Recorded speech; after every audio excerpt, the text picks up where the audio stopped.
আপনারা মনে করবেন না আমরা দুর্বল, কখনো এটা মনে করবেন না। যারা এই কালাবান বাস্তবায়ন করে যাচ্ছে তাদেরকে হুঁশিয়ার করে দিতে দেয়, এই অবিলম্বে আমাদের কালাবান বাতিল করুন, না হলে সারা বাংলাদেশ সচিবালয় সহ সারা বাংলাদেশ এই আন্দোলন ছড়ে যাবে। আমরা সরকারের অনুগত লোক, কিছু অসাধু কর্মকর্তা আছে আমাদেরকে সরকারের মুখোমুখি করার চেষ্টা করছে, কিন্তু না, আমরা সরকারের মুখোমুখি হব না। আমরা সরকারের অনুগত লোক, আমাদের 18 লক্ষ কর্মকর্তা কর্মচারী এই আইন মানি না, মানব না। আপনি কি চান এই আইন বাতিল হোক?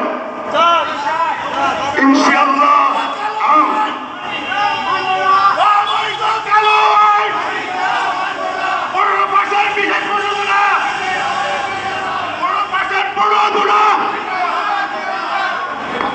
দেখেন, আমাদেরকে মহার্ঘবতা দেওয়ার একটা পাইপের আকাঙ্ক্ষা করছে, বিশেষ সুবিধা দিচ্ছে। বিশেষ সুবিধা মানে বিশেষ ফাঁকিবাজি করছে আমাদের সরকার, বিশেষ প্রতারণা করছে সরকার। এই প্রতারণা দিয়ে আমাদেরকে বাজারের দাম মুখ্যমন্ত্রী বানিয়ে দিয়েছে। সর্বনিম্ন 227 টাকা আমাদের বেতন বাড়াইছে, 237 টাকা। আমাদের বাজার দেখেন কি হুমকি হয়েছে। আমি আশা করব মাঠ পর্যায়ে নেতৃবৃন্দ, জেলা পর্যায়ে নেতৃবৃন্দ, আপনারা সকলে এই আমাদের সিনিয়র নেতারা যা ডাক দিবে ইনশাআল্লাহ ভবিষ্যতে আপনারা এই আন্দোলনকে সফল করে দেবেন ইনশাআল্লাহ। এই বলে আমার বক্তব্য শেষ করছি। আসসালামু আলাইকুম ওয়া রাহমাতুল্লাহি। বাংলাদেশ সরকারি কর্মচারী দাবি আদায় পরিষদের সম্মানিত সমন্বয়ক জনাব। ধন্যবাদ।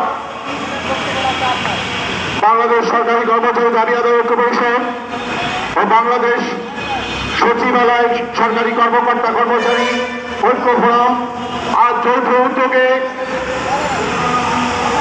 2025 অধ্যাদেশ কালো আইন বাতিলের জন্য এবং 15% যে বিশেষ প্রণোদনা তা প্রত্যাহারপূর্বক 50% মহার্ঘ ভাতার দাবিতে আজকে এই প্রতিবাদ সমাবেশের আয়োজন করেছে। আমি ধন্যবাদ ও কৃতজ্ঞতা জানাচ্ছি বাংলাদেশ সচিবালয়ের নেতৃবৃন্দকে। আজ তারা আমাদের সাথে ঐক্যবদ্ধভাবে জাতীয় প্রেস ক্লাবে একত্রিত হয়েছে, তার জন্য তাদের প্রতি আবারও কৃতজ্ঞতা জানাচ্ছি।